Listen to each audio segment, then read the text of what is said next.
The wind howled across the Montana mountains, biting through layers of flannel and denim. Snow drifted down in thick, blinding sheets, turning the pine forest into a white wilderness. The temperature had dropped below zero, and the roads were long swallowed by ice. Inside a small log cabin nestled in the woods, Emily Dawson, a 32-year-old single mother, stirred a pot of soup over a crackling fire. Her 8-year-old son, Liam, sat on the rug nearby, building a tiny fort out of wooden blocks. "Mom," Liam said, glancing toward the frosted window. "The power's still out, huh?" Emily sighed. "Yeah, sweetheart. Might be out for a while. Good thing we've got the generator for the heater, and soup to keep us warm." It had been a hard winter already. After losing her husband 3 years ago in a motorcycle accident, Emily had moved to this remote cabin, her late husband's dream getaway, to start over and homeschool her son. They lived simply, chopping firewood, growing vegetables, and relying on the kindness of neighbors who lived miles away. But tonight, as the storm raged, even the forest seemed empty and silent. Until a faint rumble broke through the wind. Emily froze. It grew louder, engines, dozens of them, echoing through the valley. Liam's eyes went wide. "Mom, is that thunder?" She shook her head slowly. "No, those are motorcycles." Within minutes, bright headlights pierced the curtain of snow. One after another, bikes appeared on the long, icy driveway, some wobbling, some stalling. Men and women bundled in leather, covered in snow, dismounted and huddled together for warmth. Emily's instinct screamed danger. 25 bikers stranded in a blizzard pulling up to her remote home. It sounded like something out of a nightmare. But as she watched them stagger and shiver, one fell to his knees in the snow. She saw blue lips and trembling hands. Her heart clenched. Without thinking, Emily flung open the door. "Get inside! Hurry! You'll freeze to death out there!" The bikers exchanged glances, disbelief flickering behind frozen beards and goggles. The one in front, a tall, broad-shouldered man with frost on his beard and a skull insignia on his jacket, stepped forward. "Ma'am, we're sorry to intrude," he said hoarsely.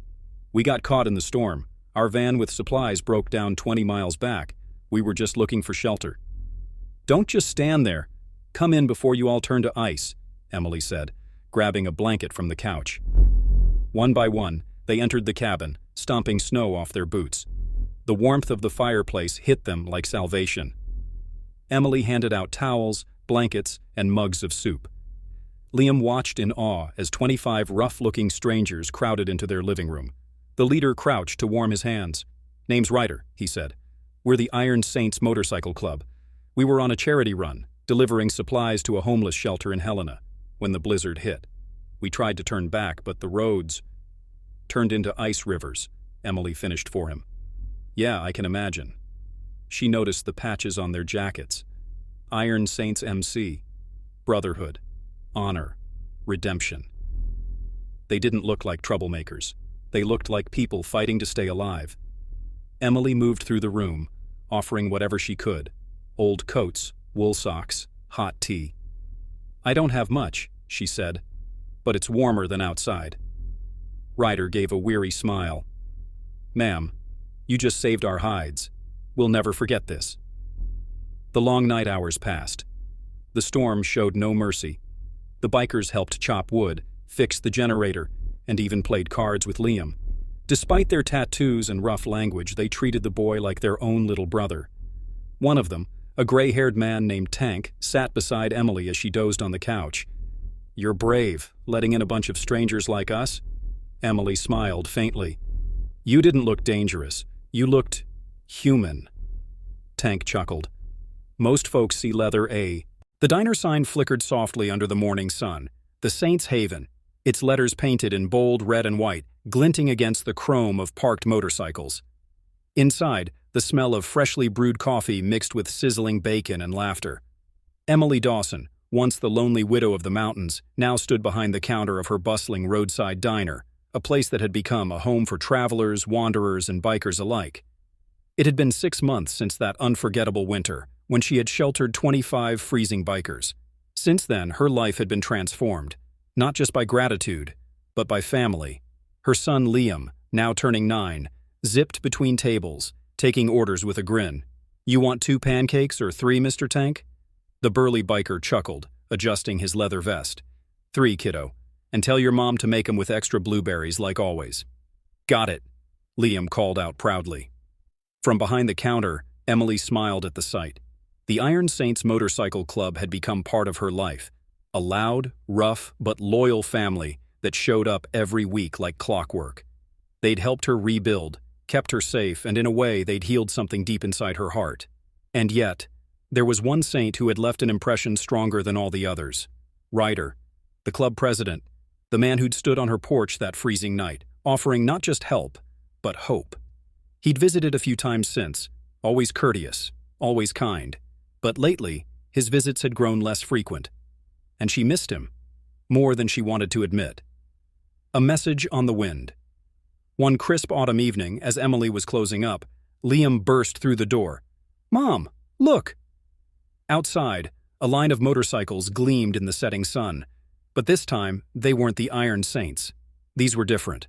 Sleek, black bikes. No colors. No emblems. Emily's stomach tightened. A group of strangers stepped off their bikes, led by a man with cold eyes and a scar running down his cheek. His jacket read, "Vultures MC." He swaggered toward her with a grin that made her skin crawl. "So this is the famous Saints' Haven, huh? The place where the Iron Saints' guardian angel cooks breakfast." Emily crossed her arms. "We don't serve trouble here." The man smirked. "Oh, we're not here to eat, sweetheart. We're here to deliver a message. Ryder's in trouble." Her breath caught. "What do you mean?" "He and a few of his boys got into it with our club down in Helena. Things got heated. He's hurt bad. Some of ours, too. He told us to tell you." He leaned in close, voice dripping with mockery. "To stay safe." Emily's hands trembled. "You're lying." "Maybe. Maybe not." He smirked. "But if you want to find out, you'll have to go through us." Before she could respond, the roar of engines filled the air again. This time, familiar ones. 20 Iron Saints thundered down the road, surrounding the vultures in seconds. Tank, Raven, and the others dismounted, glaring daggers. Tank's voice boomed, "You boys got 2 seconds to leave before you end up walking home in the snow." The vultures hesitated, realizing they were outnumbered. Their leader sneered at Emily one last time. "This isn't over." Then he kicked up dust and sped off into the forest. Emily turned to Tank, panic in her eyes. "What's going on? Where's Ryder?" Tank's face darkened. "He's alive, but not good. He's at our safe house near Glacier Point. We didn't want to drag you into this, but he's been asking for you." The ride. 2 hours later, under the full moon, Emily found herself on the back of Tank's bike, racing through the mountain passes. Liam was safe with Raven back at the diner, and Emily's heart pounded with every turn. She hadn't ridden since her husband's death. The sound of the engine, the rush of wind, it brought back memories she'd buried deep. But now, all she could think of was Ryder. They arrived at a remote cabin hidden among pines. The plea.